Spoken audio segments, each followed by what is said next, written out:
അസ്സലാമു അലൈക്കും വറഹ്മത്തുള്ളാഹി വബറകാതുഹു. തിരുനബി സല്ലല്ലാഹു അലൈഹി വസല്ലമ തങ്ങളുടെ ജീവിത ചരിത്രം അല്പാൽപമായി നമ്മൾ ഇവിടെ ചർച്ച ചെയ്യാൻ ആരംഭിക്കുകയാണ്. പ്രിയപ്പെട്ട സ്നേഹമുഅ്മിനീങ്ങൾ, തിരുനബി സല്ലല്ലാഹു അലൈഹി വസല്ലമ തങ്ങളെ അറിയാനും അവിടുത്തെ ആ വിശാലമായ ജീവിതത്തെ പഠിക്കാനും ശ്രമിക്കണമെന്ന് സ്നേഹത്തോടെ ഓർമ്മപ്പെടുത്തുകയാണ്. ഭാഗം 1. മക്കയിലെ ഉന്നത കുടുംബമാണ് ഖുറൈശ്. ഖുറൈശികളിലെ പ്രമാണിയാണ് അബ്ദുൽ മുത്തലിബ്. അദ്ദേഹത്തിന്റെ 13 ആൺമക്കളിൽ ഒരാളാണ് അബ്ദുള്ള. സുന്ദരനും സുമുഖനും സുശീലനുമായ ഒരു ചെറുപ്പക്കാരൻ. എപ്പോഴും പിതാവിനൊപ്പം തന്നെയുണ്ടാകും. കുടുംബത്തിലെന്ന പോലെ മക്കക്കാർക്കെല്ലാം പ്രിയങ്കരനായിരുന്നു അദ്ദേഹം. അനാവശ്യങ്ങൾ ഉറഞ്ഞുതുള്ളിയ സമൂഹത്തിൽ അബ്ദുള്ള വേറിട്ടു നിന്നു.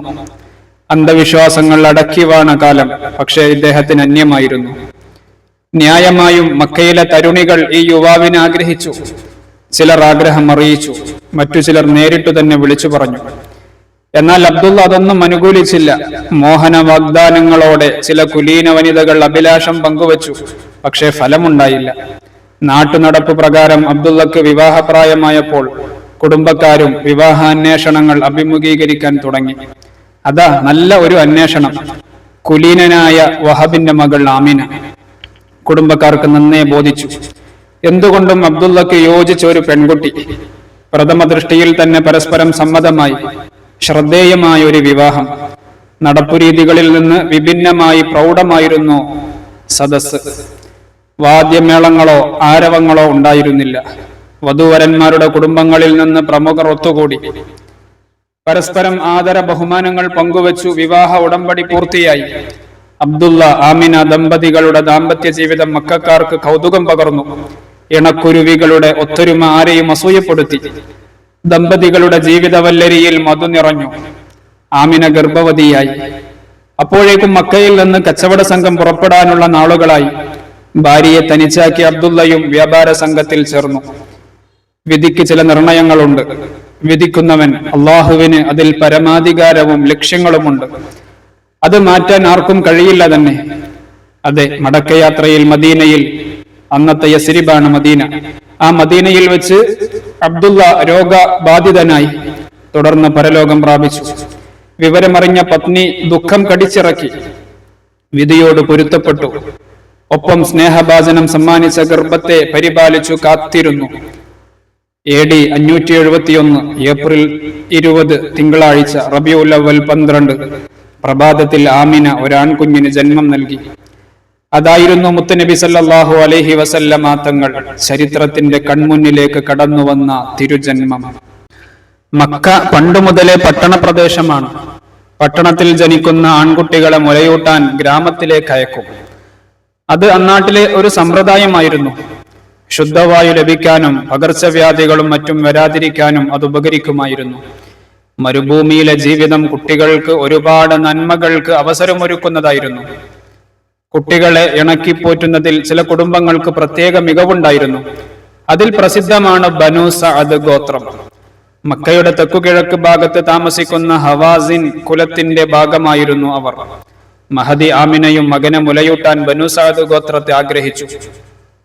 പോറ്റുമ്മമാർ മക്കളെ തേടി മക്കയിൽ വരുന്നതും കാത്തു കഴിഞ്ഞു. അധികം വൈകിയില്ല. സംഘങ്ങൾ വന്നു തുടങ്ങി. കൂട്ടത്തിൽ അബൂ ദുഐബിന്റെ മകൾ ഹലീമയും ഉണ്ടായിരുന്നു. ഒപ്പം ഭർത്താവ് ഹാരിസും. മുലകുടി പ്രായത്തിലുള്ള മകൻ അബ്ദുള്ളയും. അബ്ദുള്ളയുടെ മറ്റൊരു പേരാണ് ലംറത്ത്. ഹലീമയുടെ ഓർമ്മകൾ ചരിത്രത്തിന്റെ ഭാഗമായി ഉജ്ജ്വലമായി അത് അടയാളപ്പെട്ടു. മഹദി വിവരിക്കുന്നത് ഇങ്ങനെയാണ്: ഒരു വരൾച്ചക്കാലം. ഞങ്ങളുടെ ജീവിത വിഭവങ്ങളെല്ലാം കഴിഞ്ഞിരിക്കുന്നു. എത്രയും വേഗം മക്കയിലേക്ക് പോകണം. മുലയൂട്ടാൻ ഒരു കുട്ടിയെ ലഭിക്കണം.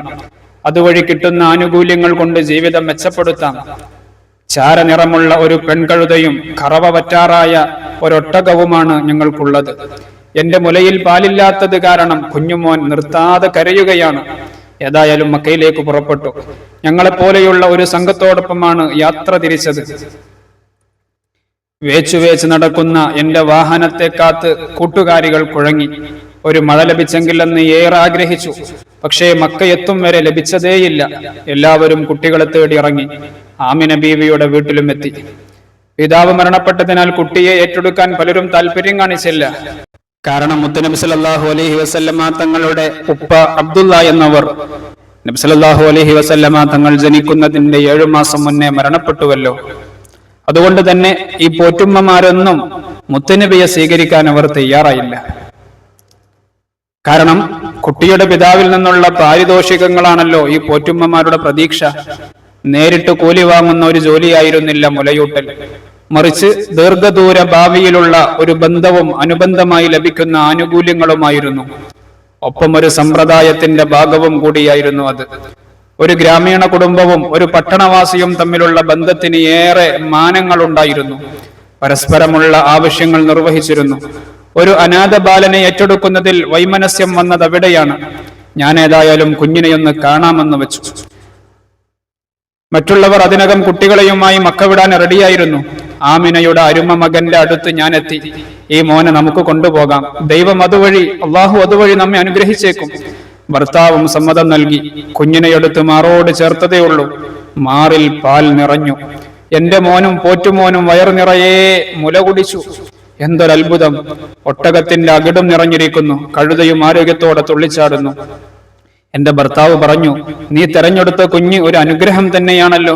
അതെ, ഞാനും പ്രതീക്ഷിച്ചത് അത് മാത്രം, ഞാൻ പ്രതികരിച്ചു. ഞങ്ങൾ ഗ്രാമത്തിലേക്ക് മടങ്ങി. ഞാനും പുതിയ കുട്ടിയും കഴുതപ്പുറത്ത് കയറി. വാഹനത്തിന് നവോന്മേഷം കൈവന്നിരിക്കുന്നു. അതിവേഗം സഞ്ചരിക്കാൻ തുടങ്ങി. കൂട്ടുകാരികളെല്ലാം പിന്നിലായി. അവർ ഞങ്ങളോട് കാത്തു നിൽക്കാൻ പറഞ്ഞു. ഇതെന്തൊരത്ഭുതം! ഹലീമ വലിയ ഭാഗ്യം ചെയ്തവളാണ്, കൂട്ടുകാരികൾ പറയാൻ തുടങ്ങി.